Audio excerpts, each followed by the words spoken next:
Faleminderit zonja nënkryetare, të nderuar qytetar, deputet, ju kaq sa jeni, predjetorit të vitit për Telekomin.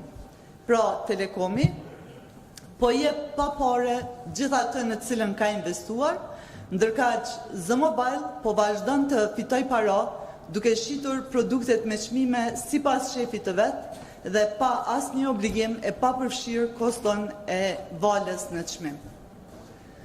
U tha këtu se duhet pritur mendimi i ekspertëve përpara se të vazhdojë tutja apo të mirret ndonjë vendim në lidhje se si të vazhdojë tutja me Telekomin.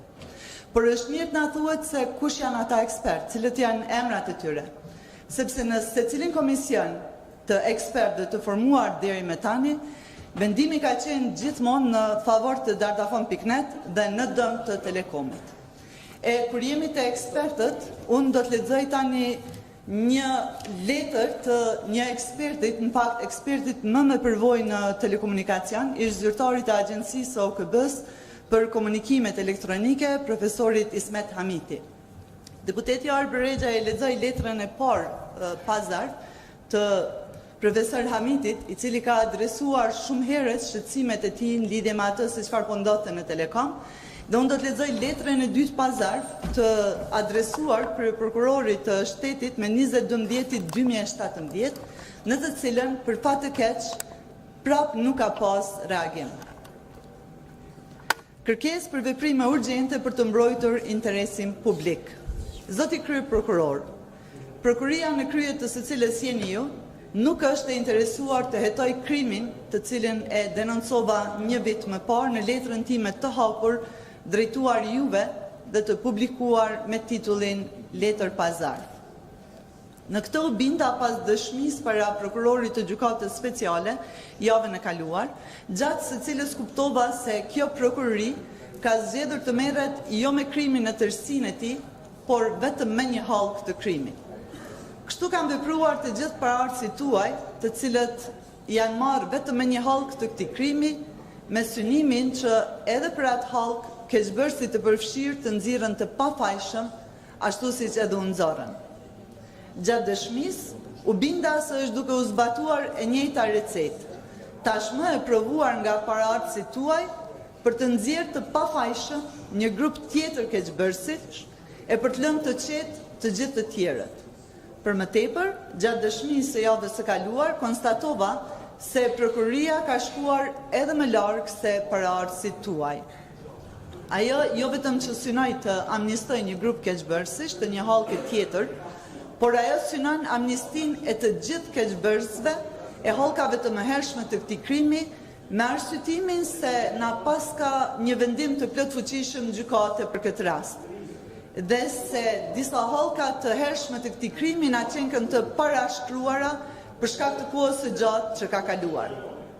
Zoti kryeprokuror, po bëhen gati 11 vjet që nga shfaqja e tij publike me 30 mars 2007, që në vazhdimsi janë duke paraqitur këtë krim zyrtarisht të organit kompetente dhe publikisht kurdo që më është dhënë rasti. Askush nuk ka bërë asgjë, edhe pse ka qenë fare lehtë për ta parandaluar. Juve u kam paraqitur para një viti, por vetëm tani, pas një viti, prokuria gjeti të udhës të më ftoj të them diçka për këtë krim. Por, si që thash, jo për krimin në tërësi, por për një hallk të vogël të tij. Nga kallëzimi im i para një viti, më parë tek ju, e i publikuar në shkrimin tim Letër Pazar, i keni të gjitha hollësitë e këtij krimi. I keni individët të cilët e kanë nisur dhe e kanë miratuar në bordet e një pasnjëshme të PTK-s. E dini personin me emër e mbiemër që e kanë nënshkruar licencën në kundërshtim me ligjin.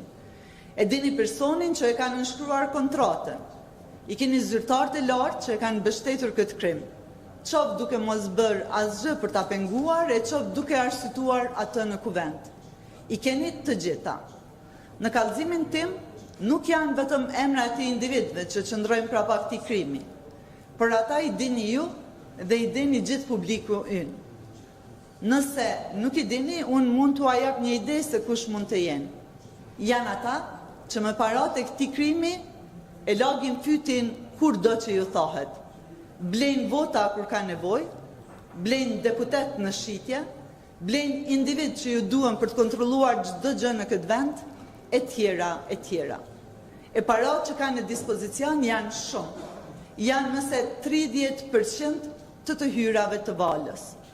Përkundër kësaj, përkundër faktit se ky është një shembull shkollor i një krimi të organizuar nga më të lehtit për të dëshmuar, përkundër faktit se ky krim vazhdon para syve tonë edhe në momentin që po i shkruaj këta rreshta, prokuria në së kryet të së cilës jeni ju, gjen pretekst për të mos e hetuar krimin si të tillë, por merret me fragmente të tij për t'i amnistuar të gjithë individët e përfshirë në këtë krim, anë blok, arsyetimi se na pas ka një vendim të plotfuqishëm gjykate për këtë rast, dhe se ky krim na qenë ka parashkruar nuk e bind askënd.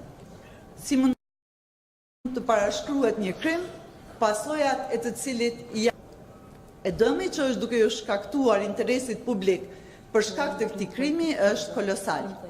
Prandaj ju drejtohem me respekt që në ne të suspendoni menjëherë dhe urgjentisht kontratën e PTK-s përmes të cilës i plaçkiten fondet publike në masa të mëdha.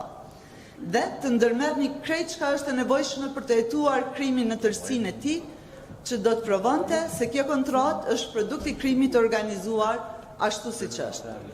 Nuk është sekret se pak kush beson se prokuria në krye të së cilës jeni ju ka vullnet për të luftuar korrupsionin dhe krimin e organizuar.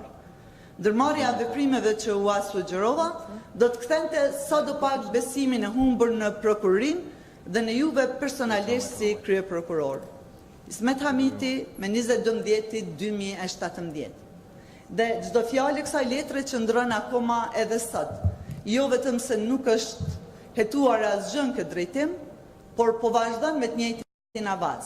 Andaj thirrja e profesor Hamitit, kryeprokurorit të shtetit, vlen edhe si thirrje për të gjithë deputetët këtu, që të jenë të kujdesshëm, të mos bëhen pjesë e këtij krimi dhe të mbështesin rezolutën e propozuar. Faleminderit.